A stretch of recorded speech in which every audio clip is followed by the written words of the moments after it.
Olá, seja bem-vindo à leitura da Bíblia 365. Vamos continuar no dia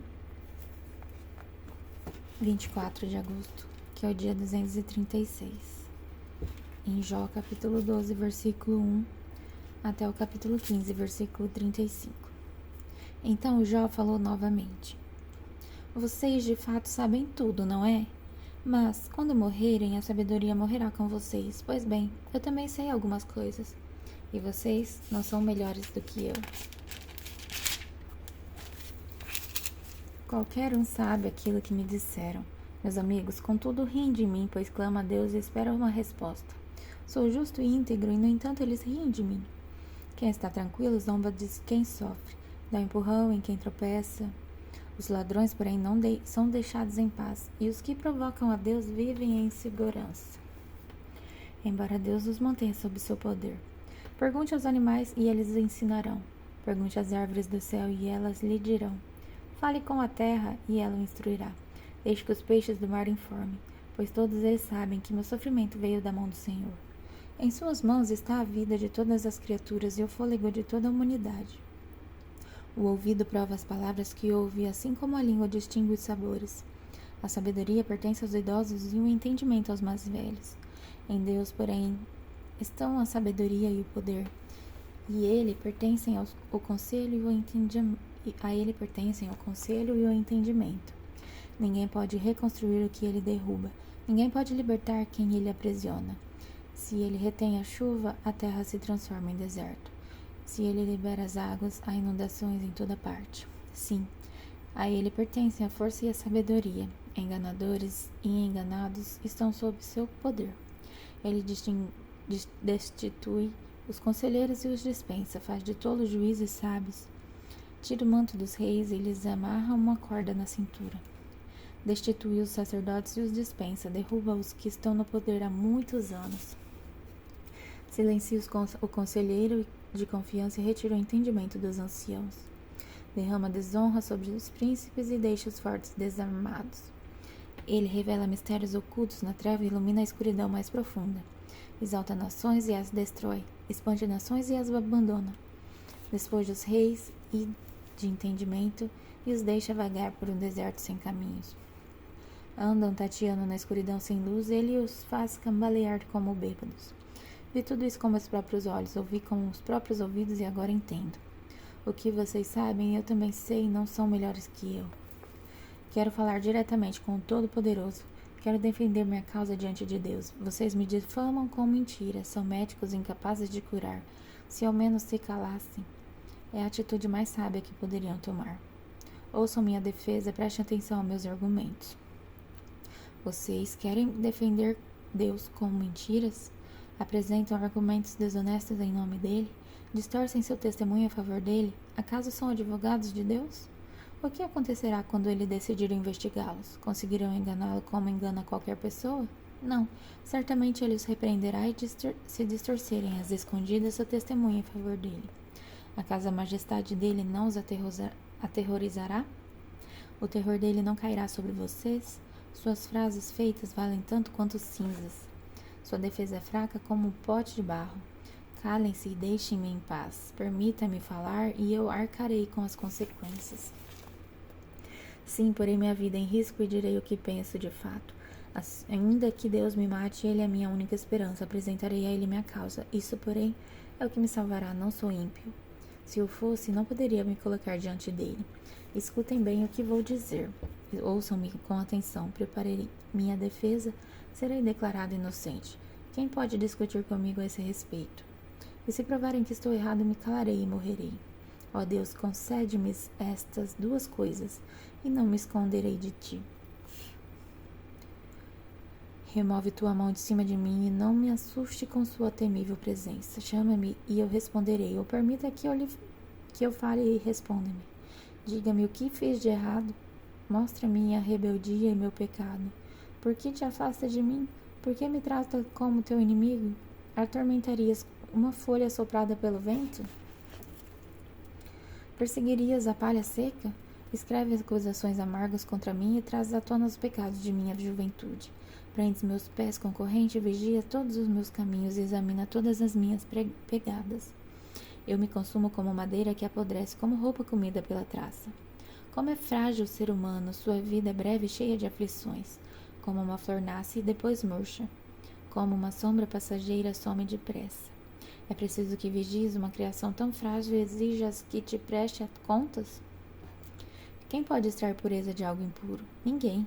Estabeleceste a extensão de nossa vida. Sabes quantos meses viveremos? E não recebemos nenhum dia mais. Portanto, dá-nos sossego, deixa-nos descansar. Somos como trabalhadores braçais, permite que terminemos nosso trabalho em paz. Até uma árvore tem mais esperança, pois se for cortada, voltará a brotar e dar novos ramos, ainda que raízes tenham envelhecido na terra, e o tronco esteja podre, com o cheiro da água, voltará a brotar e a dar ramos, como uma planta nova. Mas, quando as pessoas morrem, perdem as forças, dão o último suspiro e depois onde estão? Como a água evapora do lago e o rio desaparece na seca, são colocadas no túmulo e não voltam a se levantar. Até que os céus deixem de existir, não acordarão, não serão despertadas de teu sono. Quem dera, tu me escondesses na sepultura e me esqueceste ali até tua ira passar. Quem dera me desses um tempo de descanso para que só então te lembrasses de mim. Podem os mortos voltar a viver? Assim eu teria esperança durante todos os meus anos de luta e aguardaria a libertação que a morte traz. Tu chamarias e eu responderia, tu ansiarias por mim a obra de tuas mãos. Assim tu protegerias meus passos em vez de vigiares meus pecados. Meus pecados seriam fechados num saco e tu cobririas minha culpa. Em vez disso, assim como os montes desmoronam e as rochas caem de onde estão, como a água desgasta as pedras e as enchentes arrastam a terra, tu destróis a esperança do ser humano, tu prevaleces sempre sobre ele e ele se vai. Tu o desfigura na morte e o mandas embora. Não sabe se os filhos crescerão com honra ou afundarão no esquecimento. Ele sofre sua própria dor e lamenta apenas por si. Então, Elifaz de Temã respondeu. Um homem sábio não responderia com esse falatório. Suas palavras não passam de vento. O sábio não se envolve em conversas sem propósito, nem usa palavras sem sentido. De fato, você não tem temor a Deus e não lhe mostra reverência. Seus pecados dizem à boca o que ela deve falar, suas palavras se baseiam em engano astuto. Sua própria boca o condena, não eu. Seus próprios lábios depõem contra você. Acaso você foi o primeiro ser humano a nascer? Veio ao mundo antes de serem criados os montes? Estava presente no conselho secreto de Deus? Só você é o dono da sabedoria? O que você sabe que nós não sabemos? Que compreensão tem que nós não temos? Homens idosos de cabelo grisalho, mais velhos que seu pai, pensam exatamente como nós. A consolação de Deus não é suficiente para você? Palavras amáveis não lhe bastam? O que o fez perder a razão? Por que seus olhos chegam a faiscar quando você se volta contra Deus e diz tais absurdos? O que é o ser humano para se considerar puro? Pode alguém nascido de uma mulher ser justo? Deus não confia nem nos anjos. Aos olhos dele, nem mesmo os céus são puros. Quanto menos um ser humano detestável e corrupto que tem sede de perversidade. Escute, eu lhe mostrarei. Falarei com base em minha experiência. Ela é confirmada pelo relato de homens sábios, que ouviram as mesmas verdades de seus antepassados, daqueles aos quais foi dada a terra muito antes de chegar qualquer estrangeiro. Os perversos se contorcem de dor a vida toda e aos cruéis estão reservados os tempos de sofrimento. Em seus ouvidos ressoam sons de terror e mesmo em dias tranquilos temem o ataque do destruidor. Não se atrevem a sair no escuro por medo de serem mortos pela espada. Ficam perambulando e dizendo, onde posso encontrar pão? Sabem que o dia de sua destruição se aproxima. Vivem angustiados e aflitos, cheios de terror, como um rei que se prepara para a batalha, pois agita os punhos contra Deus e desafia arrogantemente o Todo-Poderoso. Com os seus fortes escudos levantados, avançam contra ele em rebeldia. Em sua prosperidade, o rosto dos perversos inchou e sua barriga acumulou gordura. Suas cidades, porém, estão arruinadas, habitarão em casas abandonadas prestes a desabar. Suas riquezas não durarão, seus bens não permanecerão, e suas propriedades não se estenderão pela terra. Não escaparão das trevas, o sol abrasador queimará seus ramos, e o sopro de Deus os destruirá. Que não se iludam mais ao confiar em riquezas vazias, pois o vazio será sua única recompensa. Serão cortados na flor da idade, seus ramos jamais voltarão a verdejar. Serão como uma videira cujas uvas são colhidas cedo demais, como a oliveira que perde as flores antes de que se formem os frutos. Pois os ímpios não têm fruto, e o fogo destruirá suas casas enriquecidas com subornos. Concebem desgraças e darão luz à maldade, seu ventre só gera engano. Agora em 1 Coríntios capítulo 15, versículo de 29 a 58. E o que dizer dos que se batizam em favor dos mortos? Se os mortos não ressuscitam, como dizem eles, por que se batizam em favor dos que já morreram? E nós, porque arriscamos a vida o tempo todo? Pois eu afirmo, irmãos, que enfrento a morte diariamente, assim como afirmo meu orgulho daquilo que Cristo Jesus, nosso Senhor, fez em vocês. E se não haverá ressurreição dos mortos, de que me adiantou ter lutado contra feras, isto é, aquela gente de Éfeso? Se não há ressurreição, comamos e bebamos, porque amanhã morreremos. Não se deixe enganar pelos que dizem essas coisas, pois as más companhias corrompem o bom caráter. Pensem bem sobre o que é certo e parem de pecar, pois para sua vergonha eu lhes digo que alguns de vocês não têm o menor conhecimento de Deus. Alguém pode perguntar: como os mortos ressuscitarão? Que tipo de corpo terão? Que perguntas tolas! A semente só cresce e se transforma em plantas depois que morre. E aquilo que se coloca no solo não é planta que crescerá, mas apenas uma semente de trigo ou de alguma outra planta. Então Deus lhe dará um novo corpo como Ele quer. Um tipo diferente de planta cresce de cada tipo de semente. Da mesma forma, há tipos diferentes de carne, um tipo para os seres humanos, outro para os animais, outro para as aves e outro para os peixes. Também há corpos celestes e corpos terrestres. A glória dos corpos celestes é diferente da glória dos corpos terrestres. O sol tem um tipo de glória, enquanto a lua e as estrelas têm outro. E até mesmo as estrelas diferem em glória uma das outras. O mesmo acontece com a ressurreição dos mortos.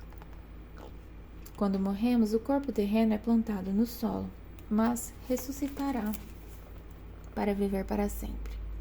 Nosso corpo é enterrado em desonra, mas ressuscitará em glória. É enterrado em fraqueza, mas ressuscitará em força. É enterrado como corpo humano natural, mas ressuscitará como corpo espiritual. Pois assim como há corpos naturais, também há corpos espirituais. As Escrituras nos dizem: o primeiro homem, Adão, se tornou ser vivo, mas o último Adão é o Espírito que dá a vida. Primeiro vem o corpo natural, depois o corpo espiritual. O primeiro homem foi feito do pó da terra, enquanto o segundo homem veio do céu. Os que são da terra são como o homem terreno, e os que são do céu são como o homem celestial. Da mesma forma que agora somos como o homem terreno, algum dia seremos como o homem celestial.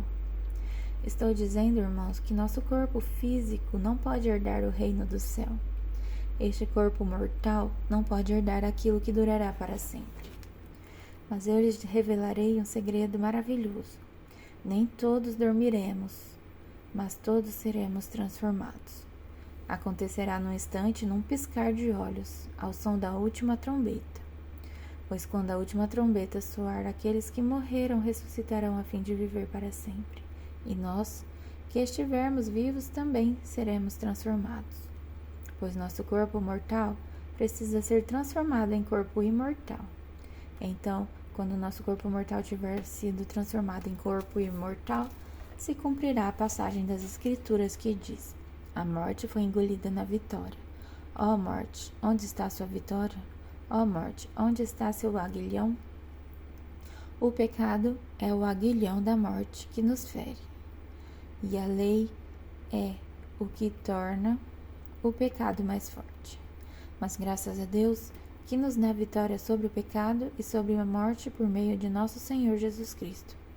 Portanto, meus amados irmãos, sejam fortes e firmes, trabalhem para o Senhor com entusiasmo, pois vocês sabem que nada do que fazem para o Senhor é inútil. Agora em Salmos capítulo 39, versículo de 1 a 13. Disse comigo, tomarei cuidado com o que faço, e não pecarei no que digo. Ficarei calado enquanto o perverso estiver por perto. Mas enquanto eu estava em silêncio, sem falar sequer coisa alguma, sem falar sequer as coisas boas, a angústia cresceu dentro de mim. Quanto mais eu pensava, mais ardia meu coração. Então decidi falar. Mostra-me, Senhor, como é breve meu tempo na terra. Mostra-me que meus dias estão contados e que minha vida é passageira. A vida que me deste não é mais longa que alguns palmos. E diante de ti toda a minha existência não passa de um momento. Na verdade, o ser humano não passa de um sopro. Somos apenas sombras que se movem e nossas inquietações não dão em nada. Acumulamos riqueza sem saber quem o gastará. Agora, Senhor, o que devo esperar? És minha única esperança. Livra-me de minha rebeldia e não permita que os tolos zombem de mim. Estou calada, não direi uma só palavra, pois minha punição vem de ti. Mas, por favor, para de me castigar, os golpes de tua mão me reduzem a nada. Quando nos disciplinas por nossos pecados, consomes como a traça o que nos é mais precioso. O ser humano não passa de um sopro. Ouve minha oração, Senhor, escuta meus clamores por socorro, não ignores minhas lágrimas, pois sou estrangeiro diante de ti, um viajante que está só de passagem, como eram meus antepassados. Desvia de mim o olhar, para que eu volte a sorrir, antes que eu me vá e deixe de existir. Agora em Provérbios capítulo 21, versículo de 30 a 31. Não há sabedoria e entendimento, nem conselho humano capaz de resistir ao Senhor. O cavalo é preparado para o dia da batalha, mas quem dá a vitória é o Senhor. Até amanhã, no dia 237.